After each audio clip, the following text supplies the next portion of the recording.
जन जन की संघर्ष। Decode presented by KEI Wires and Cables.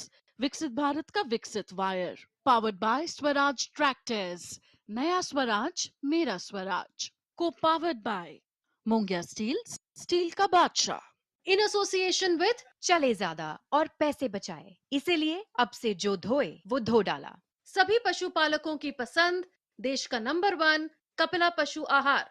JK Tire, total control.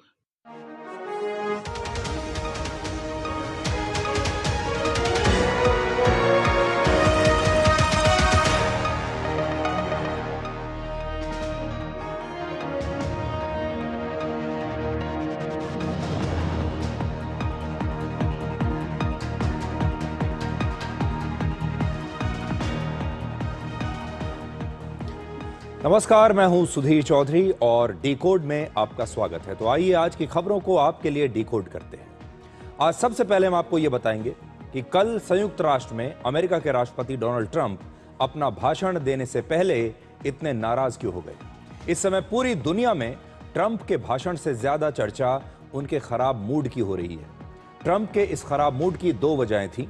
पहली वजह एस्केलेटर का खराब हो जाना और दूसरी टेलीप्रॉम्प्टर का फेल हो जाना। ट्रंप के भाषण की शुरुआत में ही उनका टेलीप्रॉम्प्टर खराब हो गया, जिसके बाद उन्हें अपना भाषण बिना टेलीप्रॉम्प्टर के ही शुरू करना पड़ा। आज आपको ये दिखाएंगे कि किसी भी नेता के लिए अगर आखिरी मिनट पर टेलीप्रॉम्प्टर धोखा दे जाए तो भाषण देना कितना मुश्किल हो जाता है। इसके बाद हम आपको ये बताएंगे कि कैसे हमारे देश के प्राचीन मंदिर भारत का भाग्य बदल सकते हैं। एक नई रिसर्च में पता चला है कि भारत के प्राचीन शिव मंदिर सिर्फ पूजा स्थल नहीं थे, बल्कि आत्मनिर्भर भारत का मॉडल भी थे। उत्तर के केदारनाथ से लेकर दक्षिण के रामेश्वरम तक फैले इन मंदिरों का निर्माण जल, भूमि और ऊर्जा की आवश्यकताओं के हिसाब से किया गया था। इन मंदिरों के आसपास खेती करने से भारत की 32% चावल की जरूरत पूरी हो सकती है। आज का ये विश्लेषण आपको जरूर देखना चाहिए, क्योंकि इससे आपको पता चलेगा कि हमारे प्राचीन मंदिर सिर्फ आस्था का ही नहीं बल्कि अर्थव्यवस्था का भी केंद्र थे। और आखिर में हम आपको बेंगलुरु लेकर चलेंगे, जहां की सड़कें अब राजनीति के रणभूमि बन चुकी हैं। खराब सड़कें और घंटों तक लगने वाला ट्रैफिक जैम अब वहां एक बड़ा राजनीतिक मुद्दा बन गया है। ट्रैफिक जैम को कम करने के लिए कर्नाटक की सरकार ने मशहूर IT कंपनी विप्रो के कैंपस से गुजरने वाली एक सड़क को जनता के लिए खोलने की मांग की है। भारत की सिलिकॉन वैली का ट्रैफिक जैम वैली बनना बेहद चिंता की बात है, क्योंकि H1B वीजा वाले IT प्रोफेशनल्स अगर अमेरिका छोड़कर भारत की इस सिलिकॉन वैली में आना भी चाहें तो बेंगलुरु की सड़कों पर ये गड्ढे और लंबे ट्रैफिक जैम उन्हें रोक देंगे। लेकिन आज सबसे पहले आपको यह दिखाते हैं कि कल संयुक्त राष्ट्र में अमेरिका के राष्ट्रपति डोनाल्ड ट्रंप अपना भाषण देने से पहले ही इतने नाराज क्यों हो गए। कल सुबह अमेरिका के लोकल टाइम के मुताबिक 9:50 पर राष्ट्रपति ट्रंप को संयुक्त राष्ट्र में भाषण देना था। जब ट्रंप संयुक्त राष्ट्र के मुख्यालय में पहुंचे तो सबसे पहले एस्केलेटर खराब हो गया, जिसकी वजह से उन्हें सीढ़ियां चढ़कर ऊपर जाना पड़ा। और उन्होंने बाद में कहा भी कि मेरी जो पत्नी है, यानी फर्स्ट लेडी अमेरिका की, वो तो फिर भी काफ़ी फिट हैं, उन्हें कोई समस्या नहीं हुई, लेकिन तो भी एस्केलेटर से सीढ़ियां चढ़कर ऊपर जाने की वजह से ट्रंप का पहले मूड खराब हुआ। डोनाल्ड ट्रंप की उम्र 79 वर्ष है, 79 ईयर्स, और अपने भाषण से पहले ही सीढ़ियां चढ़ने की वजह से ट्रंप का मूड काफ़ी खराब हो गया। उनकी सेहत को लेकर पहले भी अफवाहें उड़ती रही हैं, लेकिन ट्रंप का दिन अभी और खराब होना था। जब ट्रंप संयुक्त राष्ट्र के मंच पर पहुंचे तो उन्हें एक और झटका लगा, जब उनके भाषण की शुरुआत में ही उनका टेलीप्रॉम्प्टर फेल हो गया, जिसके बाद ट्रंप ने अपना भाषण बिना टेलीप्रॉम्प्टर के ही शुरू किया। और तब उन्होंने अपने मन से भाषण दिया और जो बातें वो सोचकर आए थे वो सभी बातें शायद वो नहीं बोल पाए। कल डोनाल्ड ट्रंप ने 55 मिनट तक संयुक्त राष्ट्र में अपना भाषण दिया और इसमें करीब 9 मिनटों तक उनका टेलीप्रॉम्प्टर खराब रहा। किसी भी नेता के भाषण के बीच में अगर टेलीप्रॉम्प्टर फेल हो जाए तो भाषण देना बहुत मुश्किल हो जाता है, क्योंकि इससे आपका पूरा फ्लो खराब हो जाता है। और ट्रंप ने इस बारे में अपने गुस्से को छिपाने की जरा भी कोशिश नहीं की। उन्होंने कहा कि जो भी व्यक्ति टेलीप्रॉम्प्टर पर है, जो भी इसका जिम्मेदार है, उसका बुरा समय शुरू हो चुका है।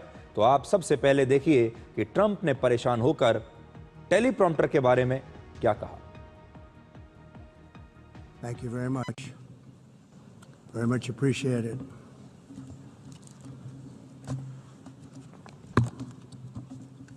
And I don't mind making this speech without a teleprompter because the teleprompter is not working.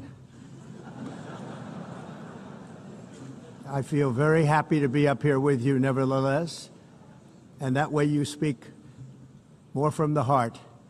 I can only say that whoever's operating this teleprompter is in big trouble.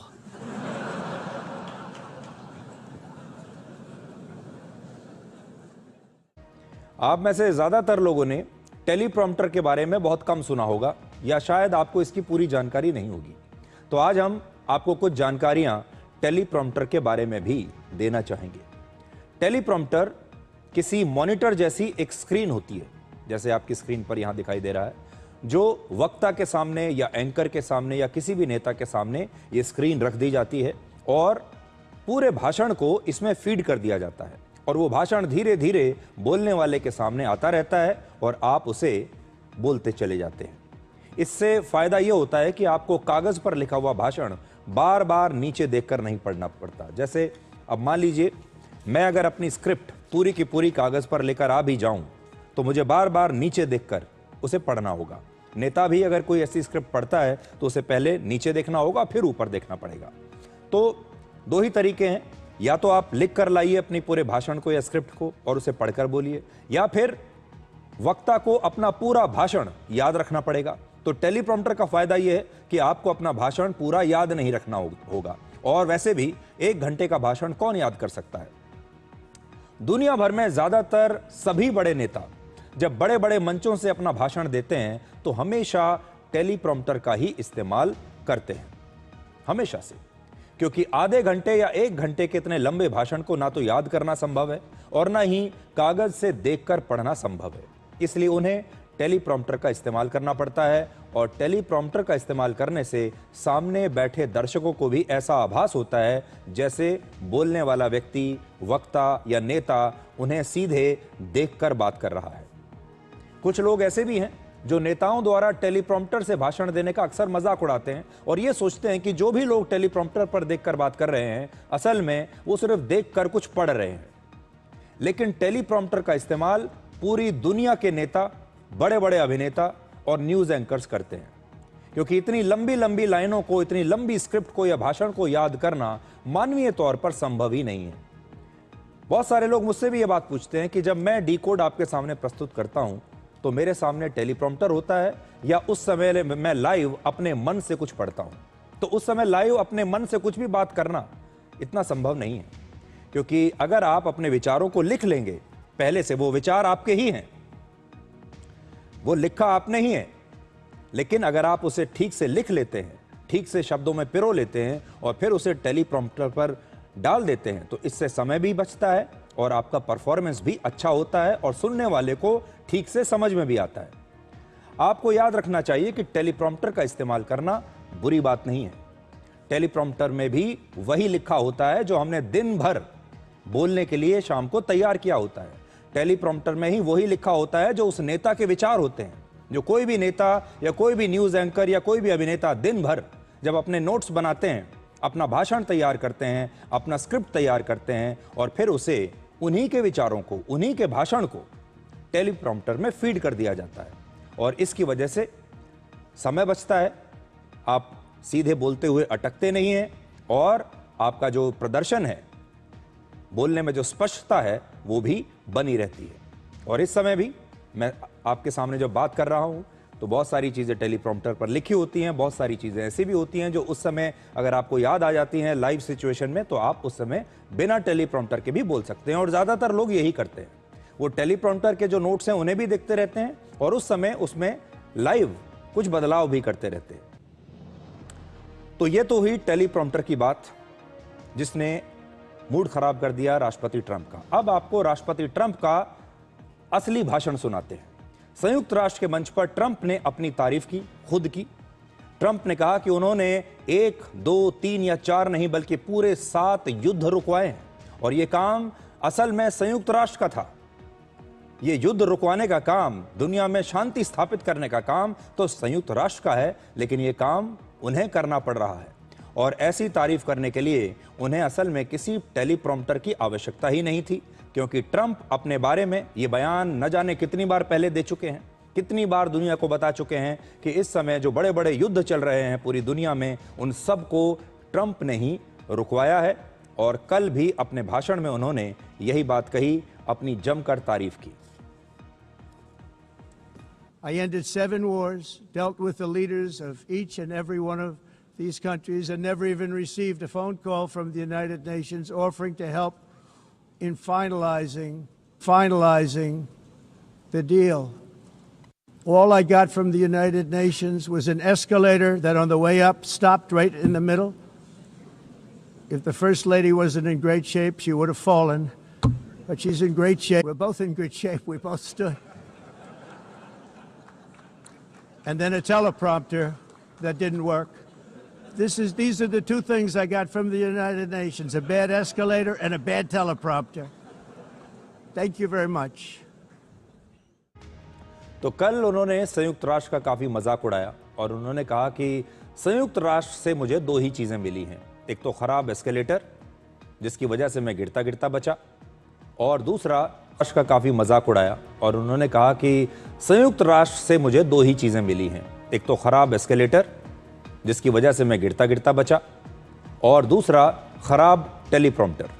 और जो काम संयुक्त राष्ट्र को करना चाहिए वो सारे काम असल में राष्ट्रपति ट्रंप कर रहे हैं और संयुक्त राष्ट्र ने इस बारे में, यानी युद्ध को रोकने के बारे में, शांति स्थापित करने के बारे में ट्रंप से ना तो कभी कोई बात की और ना ही कभी ये पूछा कि हमसे आपको क्या मदद चाहिए। यानी किसी भी प्रकार की मदद डोनाल्ड ट्रंप को संयुक्त राष्ट्र से नहीं मिली है। और आप सब जानते हैं कि डोनाल्ड ट्रंप का ये सपना है कि उन्हें नोबेल शांति पुरस्कार दिया जाए, क्योंकि उन्होंने इतने सारे युद्धों को रुकवाया है। आप ये समझ लीजिए कि इस समय उन्होंने पूरा अपना जो जोर है वो इसी पर लगाया हुआ है। ट्रंप ने संयुक्त राष्ट्र के इस मंच से 2 और बहुत बड़े बयान दिए। पहली बात, नेटो देश रशिया से तेल और गैस खरीदकर अपने ही खिलाफ युद्ध को फंडिंग दे रहे हैं, ये शर्मनाक बात है। उन्होंने वैसे कहा कि ये जो रशिया और यूक्रेन का युद्ध है इसे भारत और चीन जैसे देश फंडिंग कर रहे हैं, लेकिन साथ ही उन्होंने ये भी कहा कि नेटो के देश भी कम नहीं हैं, वो भी रशिया से एनर्जी खरीद रहे हैं, वो भी रशिया को पैसा दे रहे हैं, और ये शर्मनाक बात है। और दूसरा, अवैध अप्रवासियों को घुसपैठ की छूट देने की वजह से यूरोप गंभीर संकट में है और यूरोपीय देश अब धीरे धीरे नर्क में जा रहे हैं। अगर उन्होंने अपने आप को नहीं संभाला तो पूरा यूरोप और वहां के देश बर्बाद हो जाएंगे। ये चेतावनी उन्होंने दी है, और वो इसलिए क्योंकि बाहर से जो अप्रवासी लोग हैं वो यूरोप के देशों में प्रवेश कर रहे हैं और डोनाल्ड ट्रंप के मुताबिक ये अप्रवासी लोग ही अब यूरोप को बर्बाद कर रहे हैं। राष्ट्रपति ट्रंप का गुस्सा बाद में भी नजर आया और संयुक्त राष्ट्र में भाषण देने के बाद ट्रंप ने रशिया पर अपना अब तक का सबसे कड़ा और सख्त बयान दिया।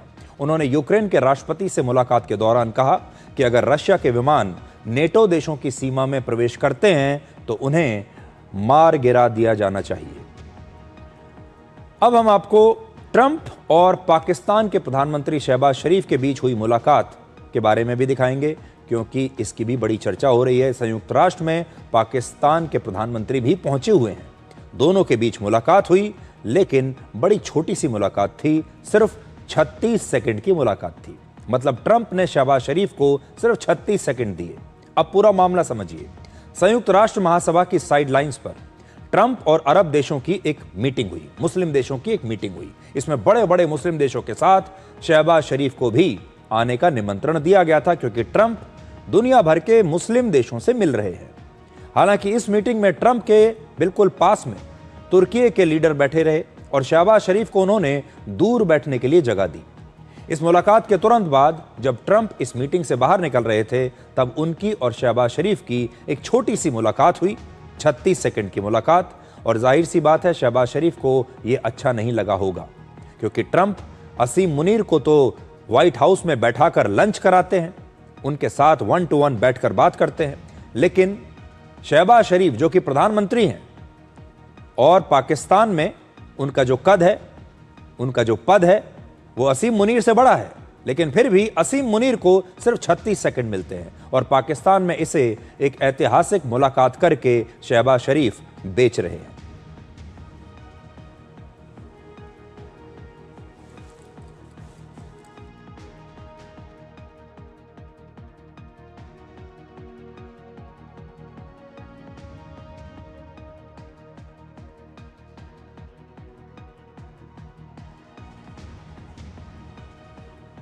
तो ये वो मुलाकात है जो आपकी स्क्रीन पर है और तस्वीरों में अगर आप एक एक सेकंड गिनना शुरू करेंगे तो कुल मिलाकर गिनकर ये 36 सेकंड की मुलाकात है दोनों देश के नेताओं के बीच में। और इस दौरान शहबाज शरीफ को पता था कि कैमरे ऑन हैं, उनकी तस्वीरें खींची जा रही हैं, वीडियो बन रहा है और उन्होंने पूरी कोशिश की कि वो कैमरों के सामने ये दिखाएं कि वो तो डोनाल्ड ट्रंप के बड़े पक्के दोस्त हैं, क्योंकि वो जानते हैं कि ये वीडियो पाकिस्तान में दिखाया जाएगा और पाकिस्तान में इस वीडियो को दिखाकर शहबाज शरीफ अपने बहुत नंबर बनाएंगे और कहेंगे कि देखिए अमेरिका हमारा कितना अच्छा दोस्त बन गया है और डोनाल्ड ट्रंप तो मेरे पर्सनल दोस्त बन गए हैं। अमेरिका के बाद अब अपने देश में वापस लौटते हैं और डिकोड में आज हम आपके लिए कोई ब्रेकिंग न्यूज़ नहीं बल्कि एक ब्रेकिंग विश्लेषण लेकर आए हैं। आज हम आपको ये बताने वाले हैं कि कैसे हमारे देश के प्राचीन मंदिर भारत का भाग्य बदलने में एक बड़ी भूमिका निभा सकते हैं। हमारे पूर्वजों ने आज से 1200 वर्ष से लेकर 2500 वर्ष पहले मंदिरों के जरिए आत्मनिर्भर भारत बनाने का ब्लूप्रिंट उसी जमाने में तैयार कर दिया था। आज से 2500 साल पहले 3 बड़ी संस्थाएं IIT रुड़की, कोयंबटूर की अमृत विश्व विद्यापीठम और स्वीडन की सबसे पुरानी यूनिवर्सिटी उपसला, इन तीनों ने मिलकर हमारे देश के 8 प्राचीन शिव मंदिरों पर रिसर्च किया है। ये मंदिर उत्तर में केदारनाथ से लेकर दक्षिण में रामेश्वरम तक है और सबसे पहले आपको इस रिसर्च की 3 बड़ी बातें मैं बताना चाहता हूं। रिसर्च की कॉपी मेरे पास है, लेकर आया हूं। पहला, मंदिरों का निर्माण सिर्फ पूजा या धार्मिक कारणों से नहीं हुआ था। उन्हें उस जगह पर बनाया गया जहां पानी, जमीन और खेती के लिए संसाधन आसानी से उपलब्ध थे।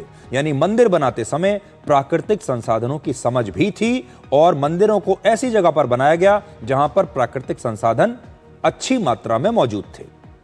दूसरी बात जो इसमें लिखी है, देश भर में जो प्राचीन शिव मंदिर बनाए गए उनके आसपास अगर खेती की जाए तो हर साल 4 करोड़ 40 लाख टन चावल का उत्पादन हो सकता है और यह हमारे देश की चावल की कुल जरूरत का करीब 32% है। और तीसरी बात, अगर शिव मंदिरों के आसपास रिन्यूएबल एनर्जी का उत्पादन किया जाए तो हर साल 597 गीगावाट बिजली का उत्पादन हो सकता है। यह बिजली सूर्य की रोशनी, पानी और हवा से बनेगी और देश की भौगोलिक स्थिति के मुताबिक मंदिरों का निर्माण उस समय किया गया था। इन मंदिरों के निर्माण में देश के अलग अलग हिस्सों के जलवायु का भी पूरा ख्याल रखा गया था और इसमें कई चीजें लिखी हैं। इसमें लिखा है, मैं आपको थोड़ा बहुत पढ़कर इसमें से बताता हूं। ये कहते हैं कि to our knowledge no scientific literature has analysed the rationale behind the alignment of these 8 Shiva temples along the same axis. ये एक ही लाइन में क्यों बनाए गए हैं और इसे नाम दिया गया है शिव शक्ति अक्ष रेखा, जिसके साथ साथ ये सारे मंदिर बने हैं। अब मैं आपको विस्तार से बताता हूं कि इसमें क्या क्या चीजें लिखी हुई हैं। ये रिपोर्ट वैसे तो काफी बड़ी है, लेकिन हम कोशिश करेंगे कि आसान भाषा में हम आपको इस रिपोर्ट के बारे में बता सकें। अगर मंदिरों का विकास आज भी इस मॉडल पर काम किया जाए इस पे, तो कैसे केदारनाथ जैसे मंदिर आस्था के साथ साथ आत्मनिर्भर भारत का केंद्र बनेंगे, ये बात आज हमने एक वीडियो से आपके लिए एक्सप्लेन करने के लिए एक AI वीडियो बनाया है। आप सबसे पहले वो देखिए।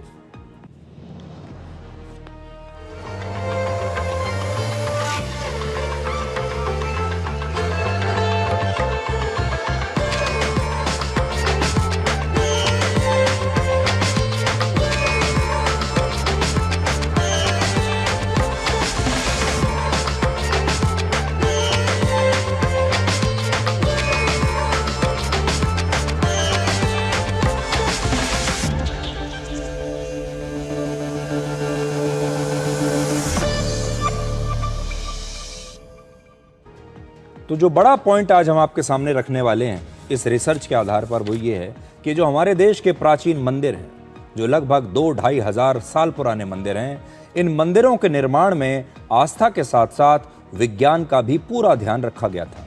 अब आपको इस रिसर्च में शामिल 8 शिव मंदिरों की सबसे बड़ी खासियत बताते हैं जो शायद आपको भी नहीं पता होंगी। इस तस्वीर में भारत के मानचित्र पर 2 लाइनों के बीच भारत के सभी प्राचीन शिव मंदिर हैं। ये आप देखिए, इस नक्शे को थोड़ा ध्यान से आप देखिएगा और जो मैं आपको बता रहा हूं इस बात को ध्यान से सुनिएगा। इस तस्वीर में आप ये देख पाएंगे कि भारत के सभी बड़े प्राचीन मंदिर एक सीधी रेखा में बने हुए हैं। इस रेखा को शिव शक्ति अक्ष रेखा कहते हैं। सनातन संस्कृति में ऐसी मान्यता है कि ये सभी मंदिर पृथ्वी की आध्यात्मिक ऊर्जा रेखा पर बनाए गए हैं। इन सभी मंदिरों को पंच तत्व यानी आकाश, वायु, अग्नि, जल और पृथ्वी को ध्यान में रखकर बनाया गया है। सबसे ऊपर उत्तर में उत्तराखंड में केदारनाथ मंदिर है, जबकि सबसे नीचे दक्षिण में तमिलनाडु में रामेश्वरम का मंदिर है। केदारनाथ और रामेश्वरम मंदिर के बीच में 6 और प्राचीन शिव मंदिर हैं। इन मंदिरों से जुड़ी एक और दिलचस्प जानकारी है कि ये सभी मंदिर एक ही देशांतर रेखा पर बने हैं। पृथ्वी पर उत्तरी ध्रुव से दक्षिणी ध्रुव को मिलाने के लिए एक सीधी रेखा खींची गई और इसी को देशांतर रेखा कहा जाता है। इस देशांतर रेखा को वर्ष 1884 में अपनाया गया था, जबकि इन मंदिरों का निर्माण इस रेखा के बनने से करीब 2400 वर्ष पहले हो चुका था। ये आप यहां पर समझ सकते हैं। इन मंदिरों का निर्माण बहुत सोच समझ कर किया गया था। यह कोई अकस्मात ऐसी फैसला नहीं था कि इन मंदिरों को कहीं भी बना दिया जाए। यह मंदिर सिर्फ इतिहास या पुरातत्व की चीज नहीं है, यह हमारे पूर्वजों की एक तरह की स्मार्ट योजना थी। इसके जरिए आज जलवायु परिवर्तन से सामना करने, पानी और अनाज जैसी आवश्यकताओं को पूरा करने में मदद मिल सकती है। पुराने समय में हमारे देश में जंगल बहुत ज्यादा थे, आज के मुकाबले करीब 2.5 गुना ज्यादा वृक्ष और पेड़ थे, जिसकी वजह से मिट्टी सुरक्षित रहती थी और खेती के लिए जमीन आज के मुकाबले कहीं ज्यादा उपजाऊ बनी रहती थी। जैसे केदारनाथ मंदिर के आसपास काफी जंगल है। आज से हजारों साल पहले सैटेलाइट और मानचित्र नहीं होते थे। इसके बावजूद इन मंदिरों का निर्माण सीधी रेखा में हुआ। आप ये सोच कर देखिए, उस समय ये टेक्नोलॉजी नहीं थी। कैसे पता चलेगा आपको कितने बड़े देश में आपने एक सीधी रेखा में इन सारे मंदिरों का निर्माण कर दिया। दरअसल भारत में हजारों वर्षों से तीर्थ स्थलों पर जाने की परंपरा रही है। यह हमारी संस्कृति रही है और ये तीर्थ स्थल भारत के अलग अलग स्थानों पर हैं। बार बार तीर्थ स्थलों पर जाने की वजह से भारत के साधु संतों को हजारों वर्षों से भारत के भूगोल, भारत के आकार और क्षेत्रफल की पूरी जानकारी थी। वो खुद चलते फिरते एक नक्शे की तरह थे। इससे जुड़ी एक कहानी आज मैं आपको सुनाना चाहता हूं। आज से करीब 2300 वर्ष पहले सिकंदर, जिसने आधी दुनिया को जीत लिया था, वो भारत के पंजाब प्रांत तक पहुंच गया और उसका लक्ष्य था भारत को जीतना। लेकिन सिकंदर और उसकी सेना को भारत के बारे में कोई जानकारी नहीं थी। ना तो उनके पास कोई नक्शा था, ना रास्ते जानने के लिए कोई किताब थी। भारत में प्रवेश तो कर गए, लेकिन जाएं कहां? तब पंजाब में सिकंदर की सेना को कुछ साधु संत मिले। सिकंदर ने उनसे भारत के बारे में पूछा, रास्तों के बारे में पूछा और साधु ने बताया कि भारत एक चतुर्भुज आकार का देश है। उन्होंने सिकंदर को उत्तर से लेकर दक्षिण तक और पूर्व से लेकर पश्चिम तक स्थित मंदिरों और मंदिरों के जरिए होते हुए रास्तों की सटीक जानकारी दी, वैसे ही जैसे आज आप गूगल मैप्स के जरिए जानकारी ले लेंगे। तब सिकंदर और उसकी सेना हैरान रह गए कि इस देश के साधु संतों के पास देश के इस इतने बड़े क्षेत्रफल के बारे में इतनी सटीक जानकारी कैसे थी कि वो बता सकते थे कि यहां से सीधे जाइए, ये मंदिर आएगा, उसके बाद से आपको और आगे का रास्ता कैसे जाना है, सब चीज उनको पता थी। पिछले 11 वर्षों में प्रधानमंत्री मोदी ने भी कई मंदिरों को भव्य बनाने में एक बड़ी भूमिका निभाई है। प्रधानमंत्री मोदी काशी विश्वनाथ, अयोध्या और केदारनाथ जैसे मंदिरों में पूजा भी करते हैं, ध्यान भी लगाते हैं और उनके पुनर्निर्माण पर भी उन्होंने बहुत समय लगाया है। और उन्होंने हमेशा देश की इस प्राचीन विरासत को बचाने और उस पर गर्व करने की बात की है।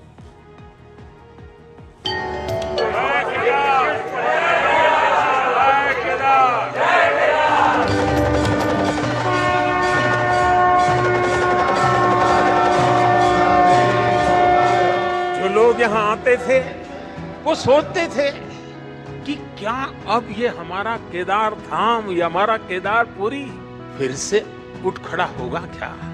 लेकिन मेरे भीतर की आवाज कह रही थी कि पहले से अधिक आन बान शान के साथ खड़ा हो।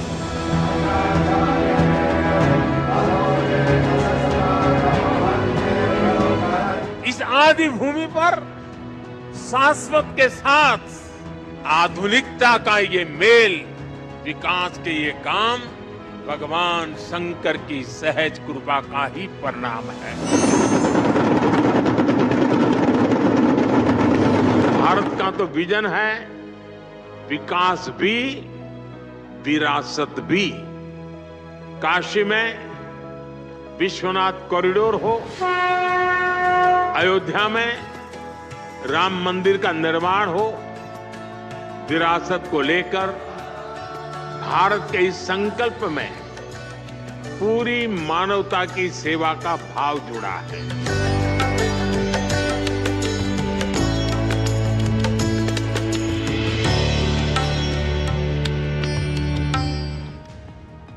इस रिसर्च में जिन 8 शिव मंदिरों का जिक्र किया गया है वो सभी प्राचीन मंदिर अलग अलग कालखंड में बनाए गए। इन 8 शिव मंदिरों में सबसे पुराना जम्बूकेश्वर मंदिर आज से 2500 वर्ष पहले बनाया गया था, जबकि सबसे नया मंदिर है रामनाथ स्वामी शिव मंदिर जो रामेश्वरम में है। इसे आज से करीब 500 वर्ष पहले बनाया गया था और ये दोनों मंदिर तमिलनाडु में है। 2000 वर्ष के इस प्राचीन कालखंड में इन सभी 8 मंदिरों को बनाने का मकसद सिर्फ धर्म नहीं था, सिर्फ आस्था नहीं थी, बल्कि ये सामाजिक, सांस्कृतिक, आर्थिक और राजनीतिक केंद्र थे। इन मंदिरों के आसपास हर हफ्ते बाजार लगते थे। होली और दिवाली जैसे सभी बड़े त्योहारों पर इन मंदिरों के आसपास मेला लगता था। उस समय के जो राजा होते थे, शासक होते थे, वो एक वर्ष में कई बार इन मंदिरों में विशेष पूजा करते थे। जनता से मिलने के लिए इन मंदिरों में आते थे। ऐसे विशेष मौकों पर राजा जनता को अनाज, कपड़े और अन्य सामान दान किया करते थे। इन मंदिरों में बड़े बड़े विद्वानों के बीच शास्त्रार्थ हुआ करते थे। इसलिए जब विदेशी आक्रमणकारी हमारे देश में आए तो उन्होंने सबसे पहले भारत के इन प्राचीन मंदिरों को ही नष्ट किया।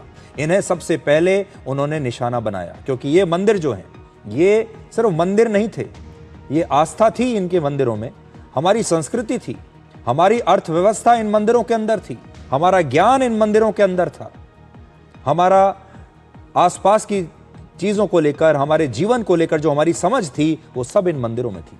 इसलिए ये सिर्फ मंदिर नहीं थे, ये उससे कहीं ज्यादा थे। और मध्यकाल में गोरी, गजनवी जैसे विदेशी हमलावरों ने मंदिरों पर ही हमला किया। मुगल काल में भी देश के सैकड़ों मंदिरों को तोड़ा गया। दरअसल मंदिर हमारे देश की जीवन रेखा थे और इन मंदिरों पर आक्रमण करके विदेशी हमलावरों ने हमारे देश के सामाजिक, सांस्कृतिक और आर्थिक केंद्रों पर हमला किया और सबसे पहले उन्हीं को नष्ट किया। ये जितने विदेशी हमलावर थे ये समझ गए थे इस बात को कि भारत अपने मंदिरों के जरिए जीता है। भारत में पिछले कुछ वर्षों में फिर से मंदिर सामाजिक, सांस्कृतिक और आर्थिक केंद्र बन रहे हैं। वो दौर दोबारा से आ रहा है और आप देखिए कैसे आ रहा है। राम मंदिर बनने के बाद पिछले साल अयोध्या में 16 करोड़ से ज्यादा पर्यटक आए।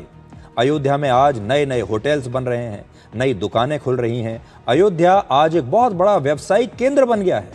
आज अयोध्या में एयरपोर्ट बन गया है। आज भारत में धार्मिक पर्यटन सबसे ज्यादा ट्रेंड में है। हमारे देश में घरेलू पर्यटन का लगभग 60% हिस्सा धार्मिक आस्था से जुड़ा हुआ है। कोरोना महामारी के बाद धार्मिक यात्राओं में और ज्यादा तेजी आई है। वर्ष 2021 में देश में धार्मिक पर्यटन करने वालों की संख्या 67 करोड़ से ज्यादा थी, जो 2022 में बढ़कर करीब 144 करोड़ हो गई। वर्ष 2023 में लगभग 150 करोड़ घरेलू धार्मिक यात्राएं हुई। धार्मिक स्थानों पर एक साल में लाखों लोग ऐसे हैं जो कई बार गए हैं। एक बार नहीं, कई लोग तो ऐसे हैं जो हर 2-3 महीने के बाद कोई ना कोई धार्मिक यात्रा करते हैं। हमारे देश की सनातन संस्कृति आज पूरी दुनिया में फैली हुई है और इसकी एक झलक कल संयुक्त राष्ट्र में भी देखने को मिली। इंडोनेशिया के राष्ट्रपति ने कल संयुक्त राष्ट्र में अपने भाषण का अंत सनातन शब्दों का इस्तेमाल करके किया। आप भी सुनिए कैसे।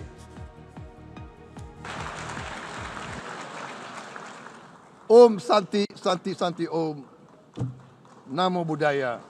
Thank you very much.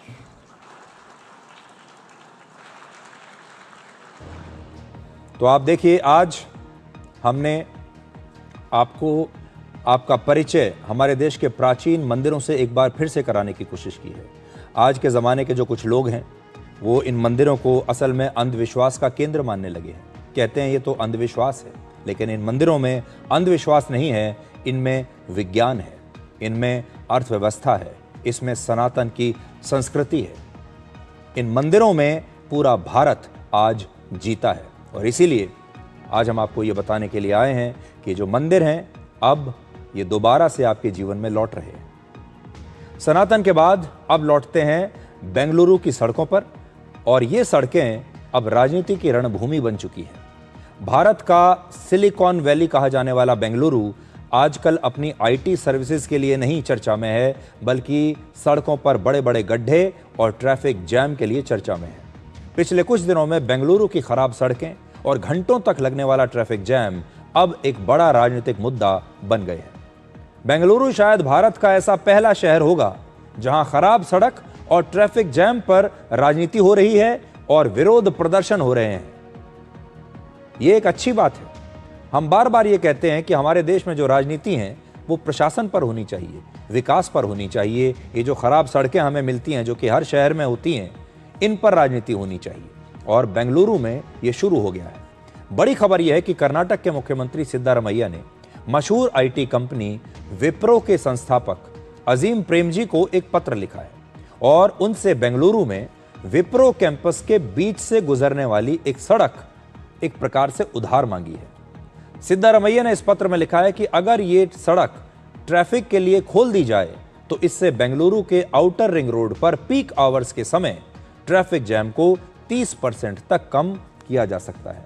चिट्ठी आज मैं लेकर आया हूं, तो देखिए ये बड़ी विचित्र सी चिट्ठी है। कर्नाटक के मुख्यमंत्री अजीम प्रेमजी को चिट्ठी लिख रहे हैं, मतलब एक प्राइवेट कंपनी के संस्थापक को चिट्ठी लिख रहे हैं कि आपके जो कैंपस से एक सड़क जाती है उस सड़क को जनता के लिए खोल दीजिए। तो ये चिट्ठी मैं आपको पढ़कर सुनाता हूं। डियर श्री अजीम प्रेमजी, उसके बाद उन्होंने पूरी भूमिका बांधी है और फिर उन्होंने लिखा है, I wish to explore the possibility of allowing limited vehicular movement through the Wipro campus subject to mutually agreed terms and necessary security considerations. Such a measure could reduce congestion on adjoining stretches of the ORR, ये ring road के बारे में बता रहे हैं, by nearly 30%, particularly during peak office hours. तो बड़ी विचित्र रिक्वेस्ट है ये, जो एक राज्य का मुख्यमंत्री एक प्राइवेट कंपनी से कर रहा है। मुख्यमंत्री सिद्धारमैया ने अपने पत्र के साथ बेंगलुरु शहर का एक मानचित्र भी शेयर किया है, जिसे आप इस समय अपनी स्क्रीन पर देख रहे हैं। इसमें आपको स्पष्ट दिखेगा कि विप्रो का कैंपस, वहां से एक सड़क बीच में से गुजरती है, कैंपस के बीच में से, और अगर इस रास्ते को खोल दिया जाए तो हजारों लोगों को लंबा चक्कर लगाने से बचाया जा सकता है। ये वो जगह आप अपने शहर बेंगलुरु शहर के इस मानचित्र पर देख सकते हैं। ये बीच में विप्रो कैंपस है और उसमें से एक रास्ता सरकार चाहती है कि इस कैंपस में से एक जो सड़क होकर गुजर रही है उसे जनता के लिए खोल दिया जाए। देश में पहली बार ट्रैफिक जैम के मुद्दे पर कोई सरकार इतने दबाव में आई है। यह कर्नाटक और देश की जनता के लिए एक अच्छी शुरुआत है, लेकिन सवाल यही है कि क्या कर्नाटक सरकार की अपनी प्लानिंग इतनी कमजोर है कि अब वो ट्रैफिक जैम से छुटकारा दिलाने के लिए एक प्राइवेट कंपनी को अपने कैंपस की एक सड़क जनता के लिए खोलने के लिए कह रही है। अब तक विप्रो ने कर्नाटक सरकार के इस अनुरोध पर कोई जवाब नहीं दिया है। बेंगलुरु की सड़कों पर बढ़ता ट्रैफिक जैम और गहरे गड्ढे अब सिर्फ लोगों की परेशानी नहीं है, बल्कि ये सीधे तौर पर कर्नाटक सरकार की साख को भी चुनौती दे रहे हैं। सबसे पहले बेंगलुरु से आई ये तस्वीरें देखिए, जिसमें लोग हर दिन घंटों तक ट्रैफिक जैम में फंसे रहते हैं। आप वहां के लोगों के बयान सुनिए, जिसमें वो बता रहे हैं कि ट्रैफिक और टूटी सड़कों ने उनकी जिंदगी को कितना मुश्किल बना दिया है। बैंगलोर में हैवी ट्रैफिक हुई है, इसलिए कंजेस्टेड, हर जगह कंजेस्टेड रहता है। तो गवर्नमेंट फ्लाईओवर्स और बढ़ाना चाहिए और रोड विड्थ बढ़ाना चाहिए। गड्ढे के बारे में मत पूछो, गड्ढे के बारे में, मेन रोड के बारे में मत पूछो। फुल गड्ढे, फुल गड्ढे हर जगह में। आपको तकलीफ होता है जब आप ड्राइव करते हैं? हाँ, तकलीफ, गला बचाने ऐसा कट मारना, ऐसा करना, कोई पीछे से ब्रेक मारेगा, सडनली पीछे से आ जाएगा, वो परेशानी होता है, बहुत ज्यादा ट्रैफिक है और हमें बहुत दिक्कत होती है और रोड सभी टूटे पड़े हैं। और इन लोगों से बात करेंगे ना, वो सामने वाला पता नहीं उसके पास लाइसेंस हो भी या ना भी, कुछ भी पता नहीं, अब लेके निकलता है, वो सामने वालों को गिरा के चले जाता है। तो बेंगलुरु में चाहे आप ऑटो में सफ़र कर रहे हैं, चाहे आप बस में सफ़र कर रहे हैं या आपके पास कोई बहुत महंगी गाड़ी है, हर प्रकार का व्यक्ति परेशान है इन बड़े बड़े गड्ढों से और ट्रैफिक जैम से। बेंगलुरु में ट्रैफिक जैम की वजह से कई बड़ी बड़ी कंपनियां अब शहर छोड़कर दूसरे इलाकों में अपने दफ्तरों को शिफ्ट कर रही हैं। किसी भी बड़े शहर को ट्रैफिक जैम से छुटकारा दिलाने के लिए रिंग रोड बनाए जाते हैं, लेकिन बेंगलुरु में अब रिंग रोड पर भी लंबे लंबे ट्रैफिक जैम लगते हैं, जिसकी वजह से वहां की सड़कों पर मौजूद गड्ढे अब और बढ़ते जा रहे हैं। बेंगलुरु महानगर पालिका ने शहर में 14,000 से ज्यादा गड्ढे होने का दावा किया है, जिसे 31 अक्टूबर तक भरने का लक्ष्य रखा गया है। कर्नाटक सरकार कहती है कि 22 सितंबर से उसने हर दिन सड़कों पर बने 1,000 गड्ढों को भरना शुरू किया है। अब इस पर भी राजनीति शुरू हो गई है। आज बीजेपी के नेताओं ने कर्नाटक के उप मुख्यमंत्री डीके शिवकुमार के घर के पास बने गड्ढों को भरना शुरू कर दिया, उनकी मरम्मत शुरू कर दी। जब डीके शिवकुमार से इस पर सवाल पूछा गया तो उन्होंने कहा, यह सिर्फ बेंगलुरु ही नहीं बल्कि देश के सभी शहरों की समस्या है और बेंगलुरु में गड्ढे बीजेपी के शासन के दौरान हुए थे। अब देखिए क्या हो रहा है।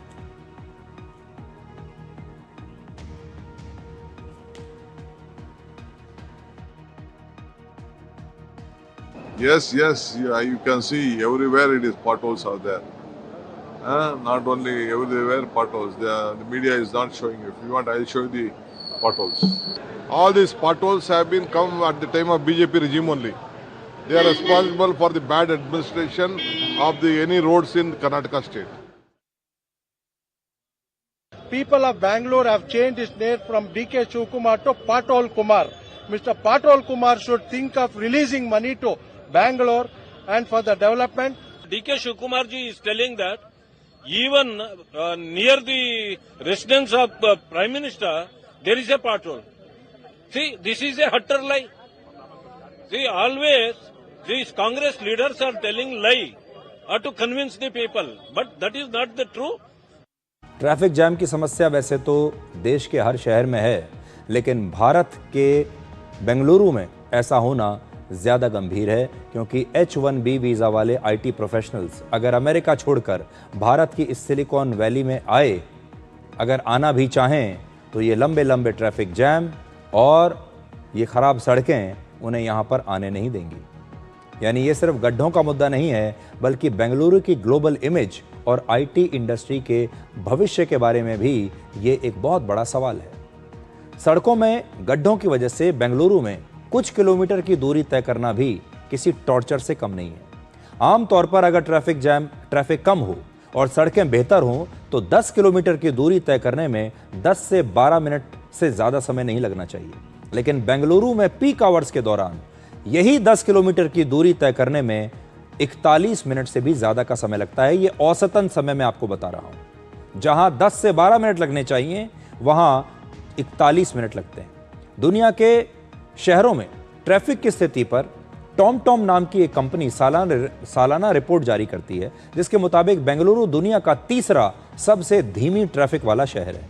इस रिपोर्ट में दुनिया के टॉप 10 सबसे धीमी ट्रैफिक वाले शहरों में भारत के 3 शहर हैं, जिसमें बेंगलुरु के अलावा कोलकाता दूसरे नंबर पर है और पुणे चौथे नंबर पर है।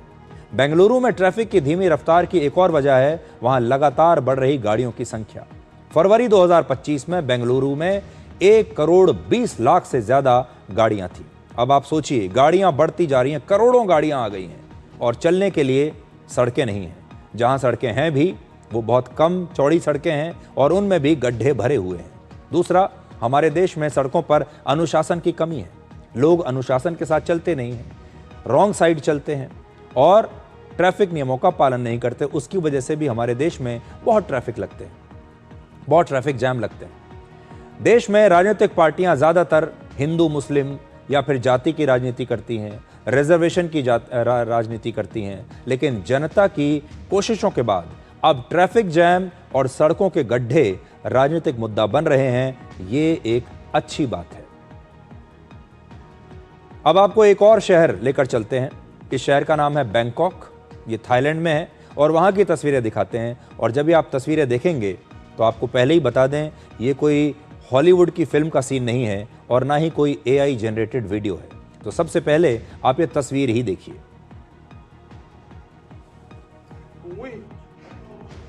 Hả? Anh còn xuống đây nè.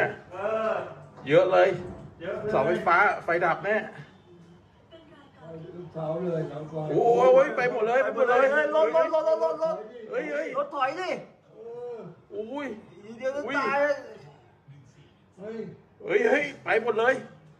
Ui.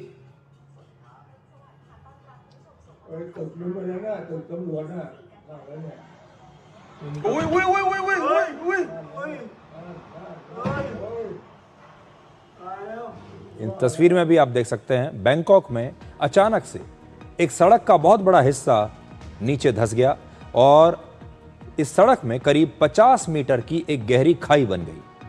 इस हादसे से पहले इस सड़क पर गाड़ियां दौड़ रही थीं और कई गाड़ियां तो इस खाई में समा भी गईं और ये पूरी घटना किसी फिल्म की तरह आपको लग रही होगी। यह हादसा बैंकॉक में एक अस्पताल के बाहर हुआ। वहां पर कंस्ट्रक्शन चल रहा था जिसकी वजह से यह हादसा हुआ। इसके बाद आसपास के लोगों को घर खाली करने की चेतावनी दी गई क्योंकि वहां पर इस समय भी जमीन धंस रही है।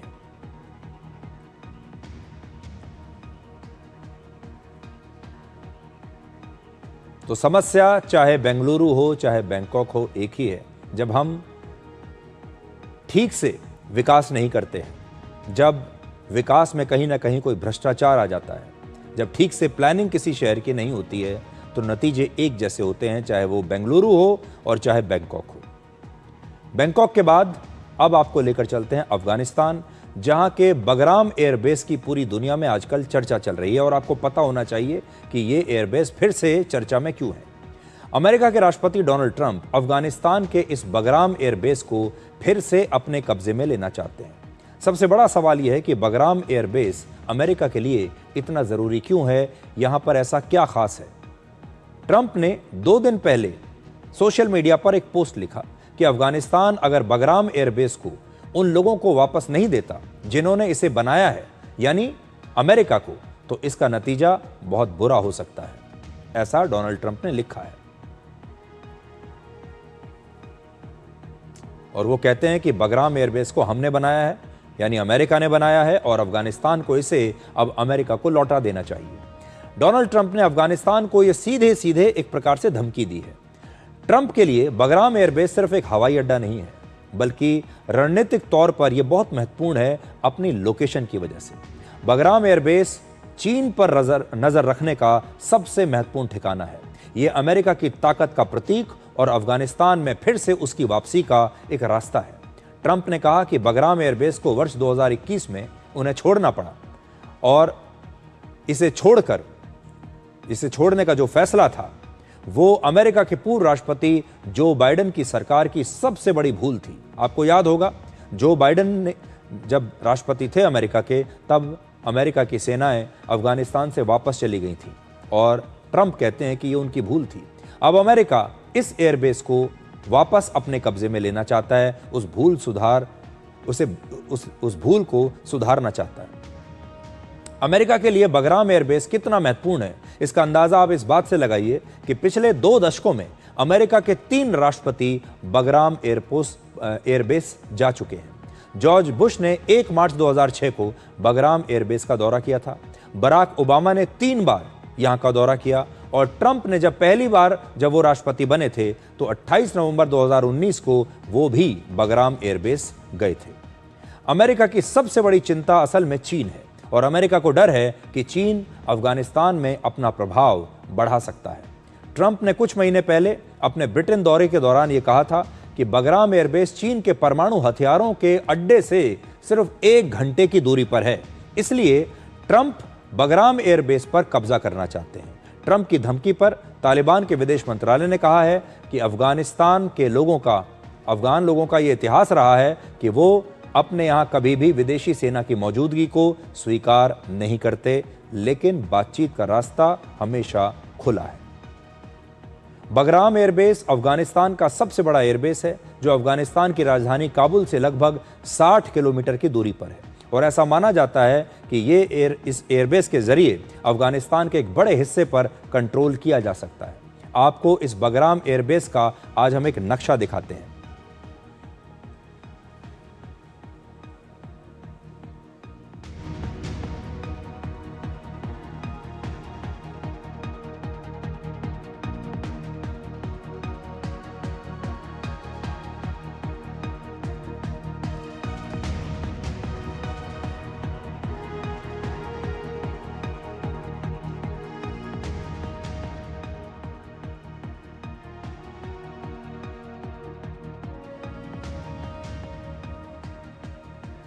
और कहा जाता है कि चीन से यहां की दूरी लगभग 1 घंटे की है।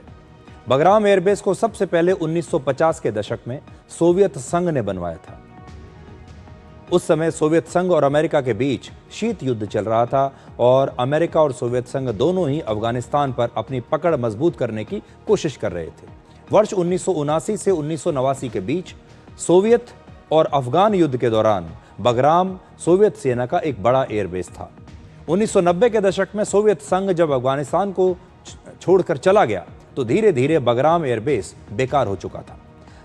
9/11 के हमले के बाद जब अमेरिका ने अफगानिस्तान, अल-कायदा और तालिबान के खिलाफ कार्रवाई शुरू की तो बगराम एयरबेस को उन्होंने अपने कब्जे में ले लिया और अमेरिका ने बगराम एयरबेस को फिर से बनवाया। बगराम एयरबेस इतना बड़ा था कि वहां एक समय में 10,000 से ज्यादा सैनिक रह सकते थे। अमेरिकी सैनिकों के लिए अस्पताल और खाने का भी वहां पर इंतजाम पूरा किया गया था।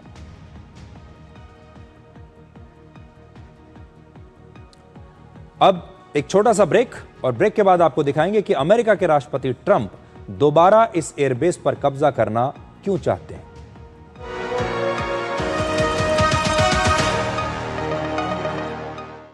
कौन है जो जोड़े देश को?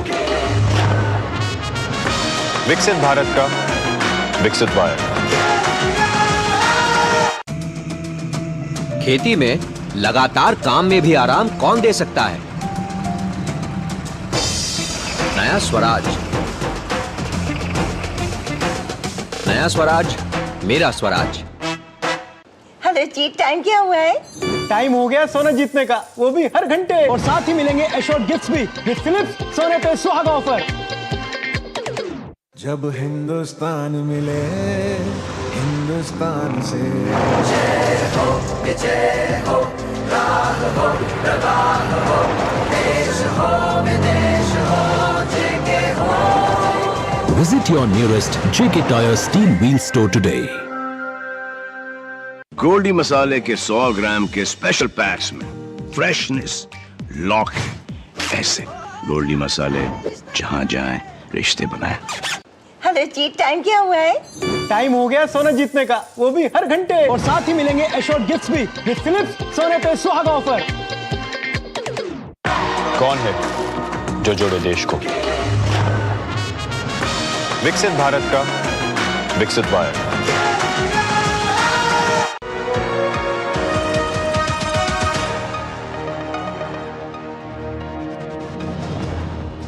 आज हम आपको बगराम एयरबेस की कहानी सुना रहे हैं। अमेरिका ने जुलाई 2021 में बगराम एयरबेस छोड़ दिया था और अगस्त में तालिबान ने इस एयरबेस को अपने कब्जे में ले लिया।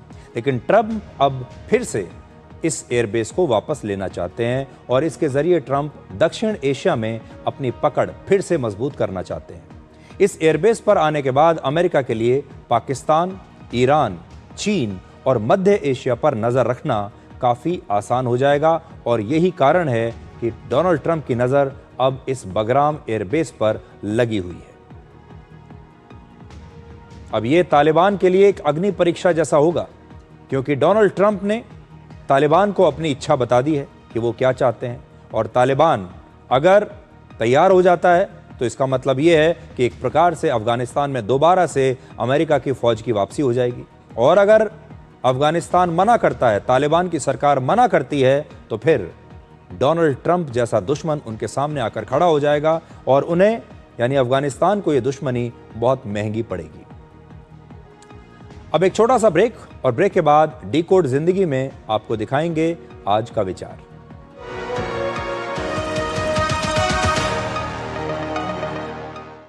कौन है जो जोड़े देश को? विकसित भारत का विकसित वायर। मैंने अपनी खेती की शुरुआत स्वराज से की, लेकिन अब एक नया ट्रैक्टर ले रहा हूं और ये भी स्वराज है। जोश है नया, क्योंकि स्वराज से बेहतर है सिर्फ स्वराज। नया स्वराज, मेरा स्वराज। हेलो जी, टाइम क्या हुआ है? टाइम हो गया सोना जीतने का, वो भी हर घंटे। और साथ ही मिलेंगे एश्योर्ड गिफ्ट्स भी विद फिलिप्स सोने पे सुहागा ऑफर। आयुष के पापा के लिए लाई थी ये, सिकुड़कर आयुष के नाप का हो गया है। हमारी खूबसूरत साड़ी का तो रंग ही उड़ा दिया। इसीलिए अपनाए सही डिटर्जेंट। 2 डाला का एडवांस फॉर्मूला जो दे कपड़ों को नई चमक और साथ ही सिकुड़ने से बचाए, चले ज्यादा और पैसे बचाए। इसीलिए अब से जो धोए इस देश की हर माँ, बच्चे, बूढ़े, जवान, खिलाड़ी, डॉक्टर, इंजीनियर, सबको गाय भैंस की दूध की शक्ति पर भरोसा है। पर जब इन पशुओं को कपिला पशु आहार मिलेगा, तभी तो दूध सिर्फ ज्यादा ही नहीं, शक्ति से भरपूर भी होगा। कपिला पशु आहार, देश का नंबर 1 पशु आहार। हेलो जी, टाइम क्या हुआ है? टाइम हो गया सोना जीतने का, वो भी हर घंटे। और साथ ही मिलेंगे एश्योर्ड गिफ्ट्स भी विद फिलिप्स सोने पे सुहागा ऑफर।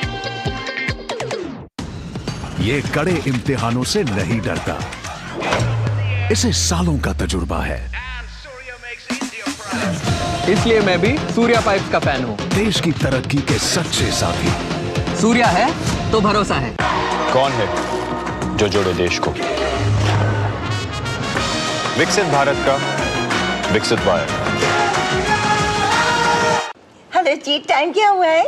टाइम हो गया सोना जीतने का, वो भी हर घंटे। और साथ ही मिलेंगे एश्योर्ड गिफ्ट्स भी विद फिलिप्स सोने पे सुहागा ऑफर।